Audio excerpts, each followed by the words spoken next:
As we've talked about in multiple videos, Christianity is a religion that grew out of the fringes of the Roman Empire. It starts as a Jewish sect in Judea and Galilee with the teachings of Jesus and his early ministry. But it's important to keep in mind that at the time of Jesus' crucifixion, around 30 CE, he only had, at most, we're talking about in the hundreds of followers. But in other videos, we talk about his apostles who start spreading the faith, not only to other Jews, but also to non-Jews, to Gentiles. We talked about Emperor Nero and his famous purges of Christians. In particular, you have the famous Roman fire, or the fire of Rome in 64 CE, that Nero blames on Christians, and he uses this to do a significant purge in Rome. Many historians believe that the apostles Peter and Paul were killed during those purges. This is a painting of Nero using Christians, lighting them alive to punish them for that fire. Now, other imperial acts that continue to have a significant effect on this very early Christian church.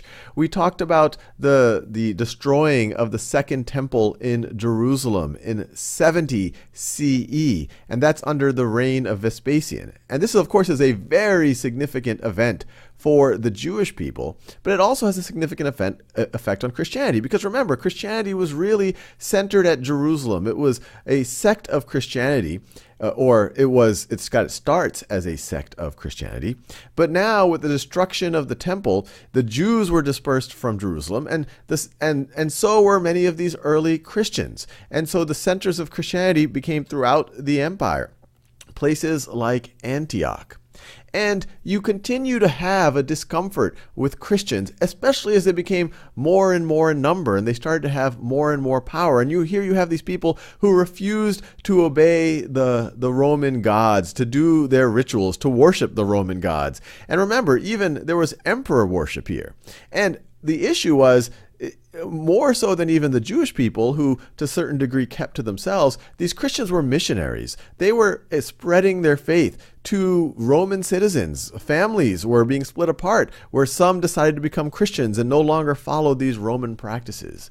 And so you have these various persecutions and these various purges, and they get more and more significant as you go into the second and even to some degree in the third century, as Christians become more and more prominent and more in number. And remember, they have this missionary zeal, and it really becomes a significant purge under the reign of Diocletian. In previous videos, we talk about Diocletian. He's the one that famously split the empire between East and West, but he's also famous for his purge of the Christians, the most extreme state-sponsored purges of Christians in the Roman Empire. But what's interesting is right after or shortly after those purges, we're talking a few decades here, the next emperor who would have reign over the entire Roman Empire would be Constantine. And at least relative to Christians, he would be the opposite of Diocletian. Because as he's trying to consolidate his power, in 312 CE, you have the famous battle at the Milvian Bridge outside of, or entering into, Rome.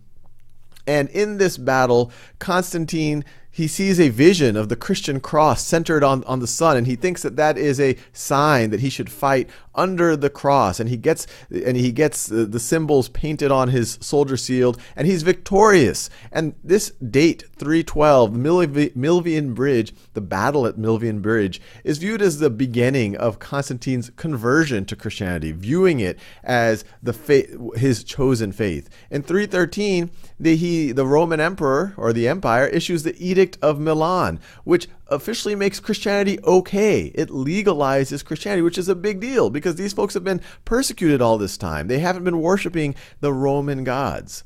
Then in 325, Constantine goes even further, and he convenes the Council of Nicaea, where he brings the bishops from all of Christendom together to start having a more unified belief system. They come up with the Nicene creed. A lot of the debate is whether Jesus as Son of God should be considered equal to God or as God, or a little less as being the Son. Maybe if he's the Son, maybe there was a time where there wasn't a Son and there was just God. But the Nicene Creed says no, they are one and the same. These two things are equivalent. And then Constantine, on his deathbed, famously gets baptized and becomes a Christian, the first Christian emperor of this gigantic Roman empire. And so you can imagine you have more and more followers of Christianity, but now this is, so to speak, prime time. The emperor of the Roman Empire has converted to Christianity, and it's a legalized religion.